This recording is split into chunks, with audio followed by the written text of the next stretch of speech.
Социјалдемократскиот сојуз денеска преку соопштение ги пофалија успесите на раководството на СМ и власта која за 3 месеци успеело да акумулира 45 милиони загуба. ВМРО ДПМН пак сметаат дека бугарските служби во државава има неуспешна операција со деструктивни намери.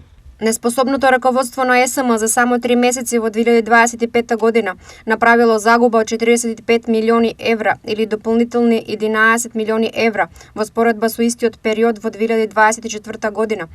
Ова се резултатите од работењето на Дрим тимот во енергетиката на Мицкоски и Божиновска. Ова е реалноста, а не нивните манипулации и лажни вести пред своите членови на партиските трибини, за да се ги оправдаат неспособните кадри кои ги поставија. Стои во соопштението на партијата.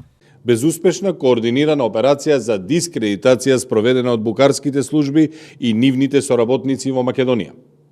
Имаме основано сомнение покрепено со точни информации и факти дека во моментов се води координирана и насочена операција на дискредитација против Република Македонија, против владата предводена од ВМРО ДПМН и лично против премиерот Мицковски.